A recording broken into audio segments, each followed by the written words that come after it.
Assalamualaikum warahmatullahi wabarakatuh. Hai pemirsa, bagaimana kabar kalian hari ini? Semoga selalu diberikan kesehatan, dan saya doakan kalian hari ini dimudahkan rezekinya, dan yang sakit semoga segera diangkat penyakitnya, amin. Namun sebelum kita bahas, mohon dukung channel ini, dengan cara tekan tombol like dan subscribe, biar kami lebih semangat menyajikan berita-berita terupdate. Kalau sudah, mari kita lanjut. Hingga 6 bulan berlalu, pelaku pembunuh kasus Subang belum terungkap. Kapolda Jabar Irjen Pol Suntana pun belum lama ini menyampaikan, bahwa anggotanya dari Direskrimum yang saat ini menangani kasus tersebut selalu memberikan laporan perkembangan pengungkapan. Yoris, 34, anak tertua dari Tuti pun terus mengaku menantikan akhir dari kasus kematian dari sang ibu dan adiknya tersebut. Yoris mengatakan, ia sama sekali tidak meragukan kinerja dari pihak kepolisian dalam mengungkap kasus tersebut. Alhamdulillah polisi masih terus bekerja sampai sekarang, saya sudah tidak meragukan lagi, tapi mudah-mudahan secepatnya saja, ucap Yoris saat dihubungi melalui sambungan seluler, Minggu tanggal 20 Februari tahun 2022 kemarin. Selain itu, ia juga menanggapi keterangan dari Kapolda Jawa Barat yang menargetkan kasus tersebut terungkap di awal tahun 2022.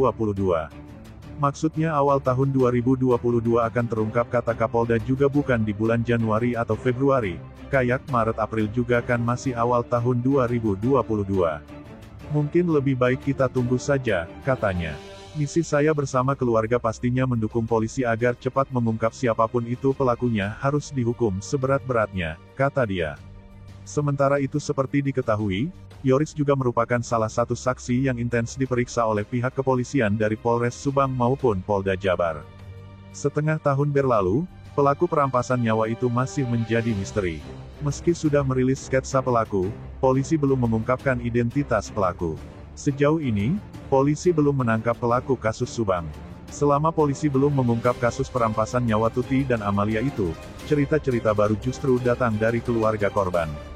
Dua kakak Tuti Suhartini mengungkapkan kejadian aneh sebelum kasus Subang itu terjadi. Ada yang merasa akan meninggal dunia, ada juga yang mendengar suara aneh yang semakin lama kian keras. Ida, ibu dan sekaligus saudara Tuti Suhartini, mengungkapkan kejadian aneh satu hari sebelum kasus Subang itu. Ida merasakan firasat akan meninggal dunia, apalagi ketika itu ia mengidap penyakit lambung. Saya ridho lillahi ta'ala, memang ada perasaan dan firasat, perasaannya enggak enak, katanya dikutip dari kanal YouTube Freddy Sudaryanto Sport. Ibu Muhammad Ramdhanu alias Danu itu merasa firasat dan kejadian itu diberikan adiknya, Tuti. Mungkin karena dekat saja, ada ikatan batin, katanya. Yeti Mulyati, kakak lain Tuti, mengungkapkan kejadian aneh beberapa jam sebelum pembunuhan itu terjadi. Pada malam sebelum Tuti dan Amel dihabisi atau tanggal 17 Agustus tahun 2021 malam, Yeti tiba-tiba mendengar suara tek-tek-tek di rumahnya. Saat itu, ia sedang nonton televisi di rumahnya. Saya samperin, apaan sih? Saya ambil sapu lidi dikeprok-keprok semua, katanya. Suara itu semakin keras terdengar dan Yeti pun ngeprak-ngeprak sapu lidi sejumlah bagian di rumahnya. Karena tak kunjung berhenti, Yeti akhirnya membiarkan saja suara-suara itu. Ya udah biarin aja, tapi feeling udah kemana-mana, kayak Yeti. Meski polisi belum mengungkap pelaku dan dalam pembunuhan itu, Yeti dan Ida meyakini sosok pelakunya. Belakang dihitung, dibaca kejadian sebelum-sebelumnya. Saya baca sendiri, kok gini, kok gini. Oh pasti, ini pelakunya. Saya sehari-harinya tahu. Oh, udah otomatis saja, kata Yeti tanpa mau menyebut nama yang dicurigai. Ida yang mengaku didatangi Tuti dalam mimpi juga meyakini satu sosok di balik pembunuhan Tuti dan Amel. Dalam mimpi itu Tuti menyebut satu nama dan meminta Ida untuk tidak ikut-ikut dalam polemiknya. 2 hari berturut-turut, mimpi sama. Menyebutkan seseorang, kata Ida. Firasat Ida semakin kuat ketika dia tiba-tiba ditemui kucing Amel saat berada di Polsek Jalan Cagak. Saat bersama banyak polisi, tiba-tiba kucing Amel menciumnya.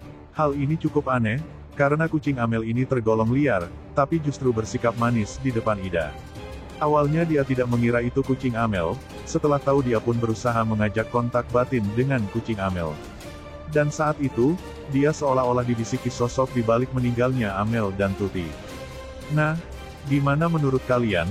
Terima kasih telah menyimak video kami. Nantikan video-video terbaru selanjutnya hanya di channel UP Info.